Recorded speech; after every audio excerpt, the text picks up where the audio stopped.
On va passer à l'exercice suivant. Donc, petit rappel.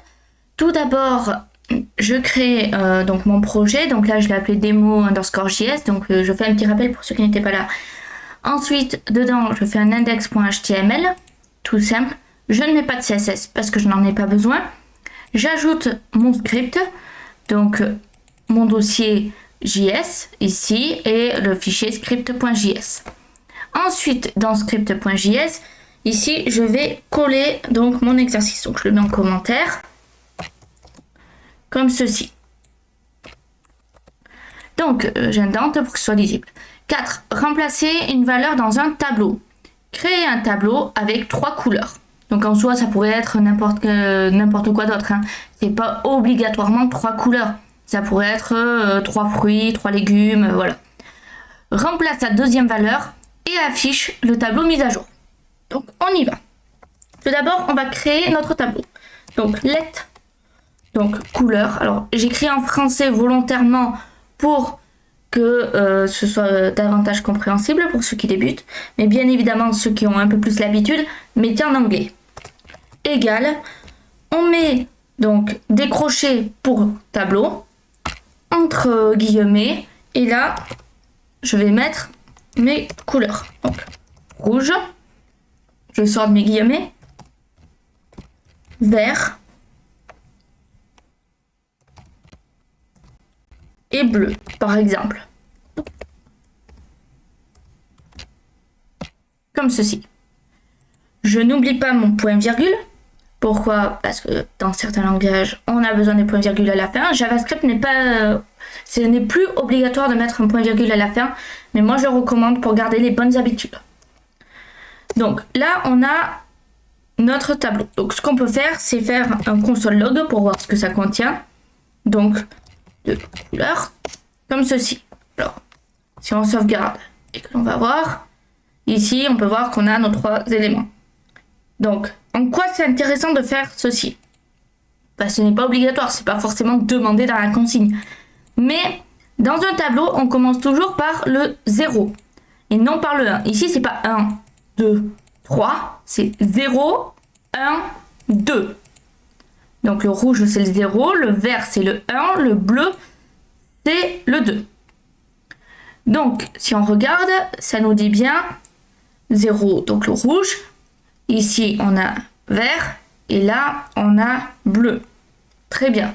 Nous ce qu'on veut c'est remplacer lequel? Donc on veut remplacer la deuxième couleur. Donc c'est-à-dire celui qui se trouve à 1. Ok, on y va. On écrit couleur. Donc on rappelle notre couleur. On lui dit lequel c'est. Donc c'est le 1. Pourquoi? Parce que comme je viens de l'expliquer, donc je sais que j'enfonce beaucoup et que je me répète énormément, mais c'est important de le comprendre. Ici, c'est pas le 2, c'est le 1.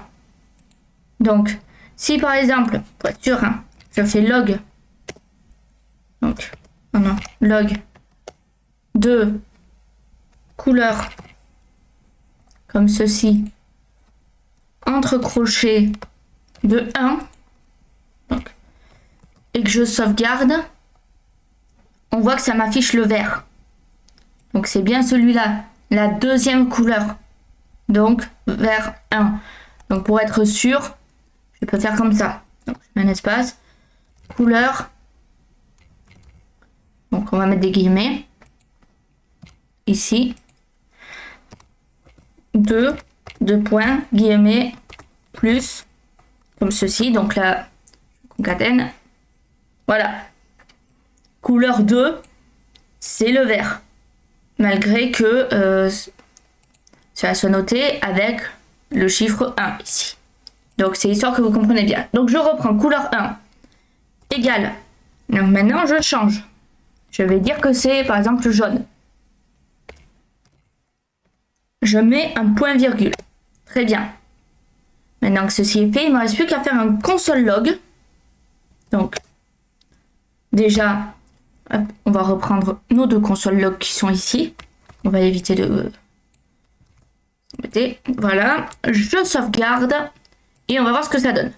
Donc, dans un premier temps, si on regarde ici, là, je vais faire comme ceci. Voilà, donc ça, on va replier comme ceci. Donc dans un premier temps, on a donc LED couleur rouge, vert, bleu. Très bien, c'est ce qu'on a ici. Et à la ligne 7, on a un console log pour rappeler notre tableau. Comme ceci. Donc qu'est-ce qu'on a dedans? Si on déplie, on a 0, 1, 2, 3. 0, 1, 2, pardon. 0 rouge, 1 jaune, 2 bleu. Voilà. Ok. Donc c'est parce que ça l'a actualisé. Mais si on appelle ici, on a toujours notre couleur qui est le vert. Ici, donc rouge, jaune, bleu. Très bien, parce que on a actualisé la couleur. On refait un console log de couleur, ça nous redit ce qu'on a. Et la deuxième couleur, ce n'est plus le vert, c'est le jaune. Si on rechange encore, donc je fais pareil. Donc là, par exemple, toujours la même consigne, hein. Je recopie. Et ici, je vais mettre blanc, comme ceci. Je sauvegarde. Si on regarde, on voit que ça met à jour, tout simplement en automatique. Donc voilà. Donc bon, on est allé un peu plus loin que ce qui était attendu parce qu'on nous a dit une fois de le faire, pas trop 4 fois, mais vous avez l'idée.